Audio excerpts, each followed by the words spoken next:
이사야서 3장입니다.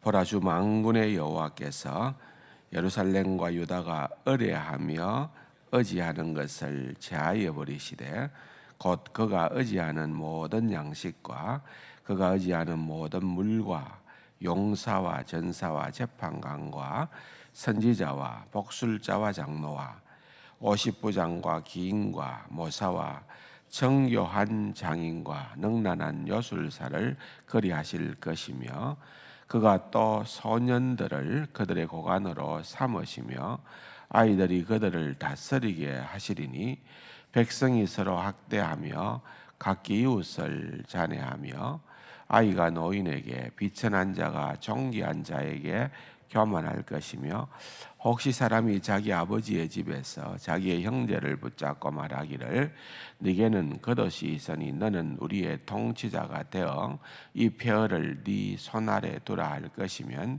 그날에 그가 소리를 높여 이르기를 나는 고치는 자가 되지 아니하겠노라. 내 집에는 양식도 없고 의복도 없으니 너희는 나를 백성의 통치자로 삼지 말라 하리라.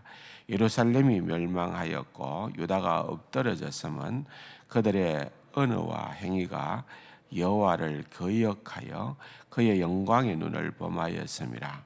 그들의 안색이 불리하게 증거하며 그들의 죄를 말해주고 숨기지 못함이 소돔과 같으니 그들의 영혼에 화가 있을진적 그들이 재앙을 자취하리라.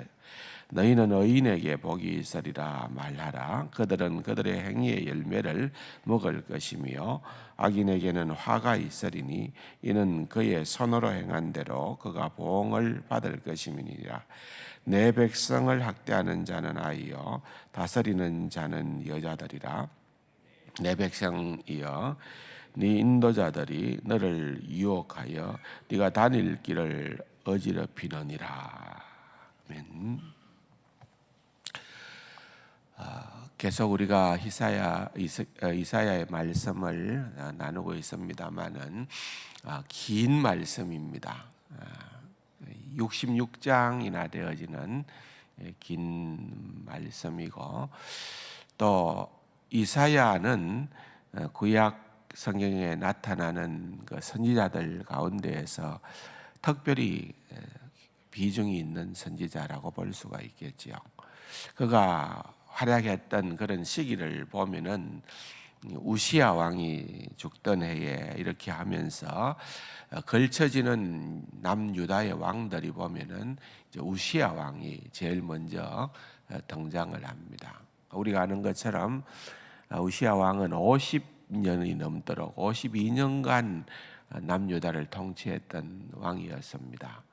그런데 물론 그의 삶의 초창기에는 전반부라고 볼 수 있겠지요.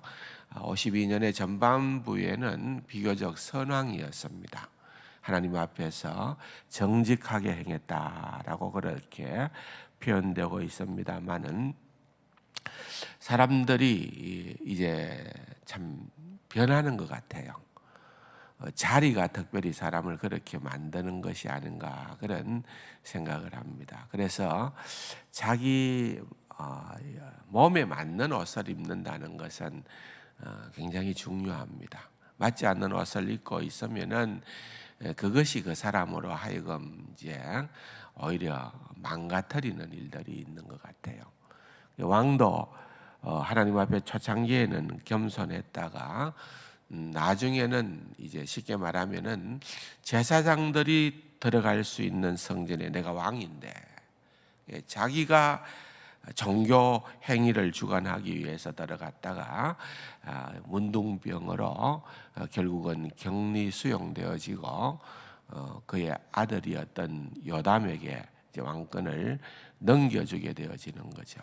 그래서 마지막 노후가 그렇게 좋지는 않았던 왕이 바로 우시야 왕이었습니다.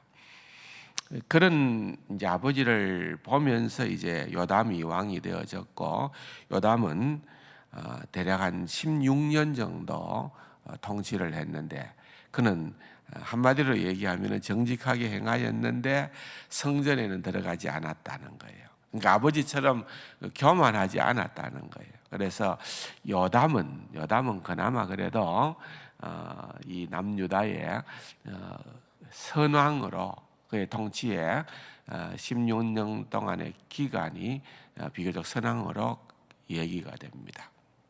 그리고 난 다음에 이제 그의 아들이었던 아하스가 16살 되었을 때에 왕이 되어서 20년간 통치를 합니다. 그런데 아하스는 안타깝게도 굉장히 악한 왕으로 분류가 되어집니다.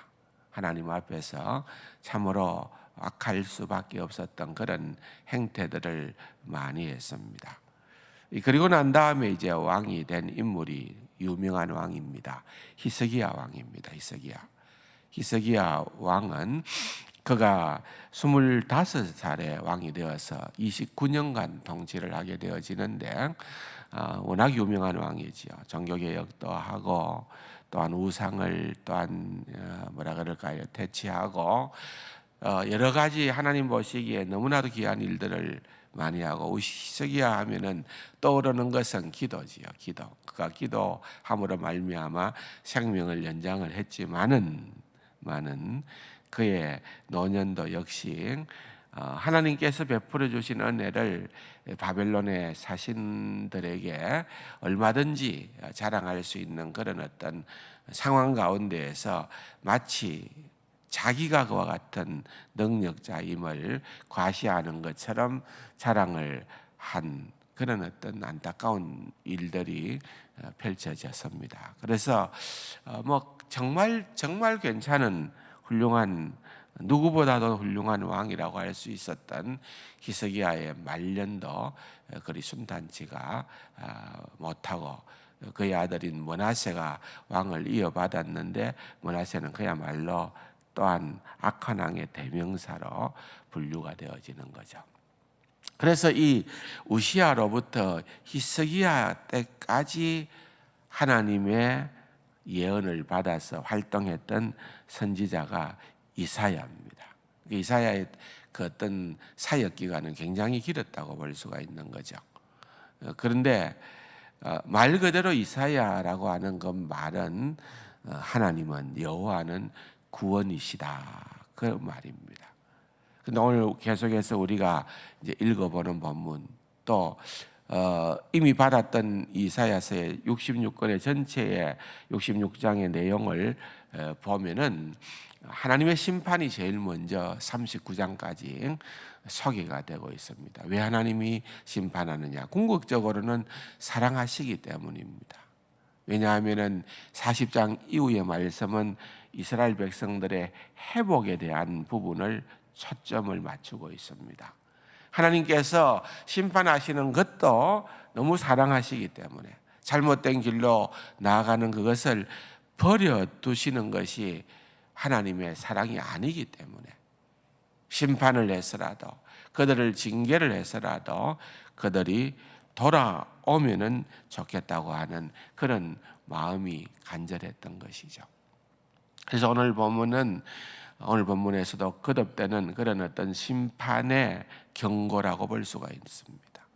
지금 이대로는 안 된다는 거예요. 깨달아야 된다는 거예요. 특별히 오늘 본문을 통해서 우리가 볼 수 있는 것은 지도자가 잘못되면은 온 나라와 백성이 정말 공경에 취한다는 것. 그건 여러분 꼭 성경의 교훈만이 아닙니다. 지금 우리가 범죄한 한 사람의 어떤 지도자 때문에 5천만 국민이 몸살을 앓는다는 말들을 우리는 듣고 보고 있습니다. 한 번도 경험하지 못했던 그러한 일들이 매일매일 새로운 뉴스로 우리의 귀를 강타합니다. 안타까운 일들이지요. 지도자가 잘못 세워질 때에 여러분 북한의 그러한 세습제의 지도자 김일성, 김정일, 김정은으로 이어지는 저러한 그들만을 위한 그런 나라도 아니죠. 사실은 그런 어떤 공동체 가운데에서는 얼마나 백성들이 그야말로 희생을 당합니까? 이 지도자의 문제입니다. 오늘 본문에도 보면은 그래서 결국은 너무 지도자를 할 사람이 없기 때문에 어린아이를 세우고 여자들을 세우겠다. 어떤 폄하하는 것이 아니라 진짜 좋은 지도자가 없다고 말입니다. 그렇게 되어지는 상황들을 통하여서 지금 이미 북이스라엘은 멸망을 했고 남유다도 같은 길을 걸어가고 있다는 거예요. 비교적 북이스라엘의 왕들, 지도자들보다는 그래도 남유다는 지도자들이 덜어는 이러는 선왕들이 계속해서 중간중간이 나타나는 바람에 조금은 낫지만은 여전히 그들도 그 길로 가게 되면은 멸망의 길을 걸어갈 수밖에 없다는 것. 그래서 너희들은 절대적으로 우리에게 있는 유일한 지도자인 하나님만을 의지하고 이 땅을 하나님께서 긍휼히 여겨달라고 부르짖어야 한다. 그것이 하나님의 심판을 외치는 이사야의 마음이었습니다. 여러분, 이사야가 결혼을 하고서 두 아들을 낳습니다. 그 이름이 스알야숲입니다. 첫째 아들은 스알야숲입니다. 스알야숲이라고 하는 그 말의 뜻은 남은 자가 돌아오리라 그 말입니다.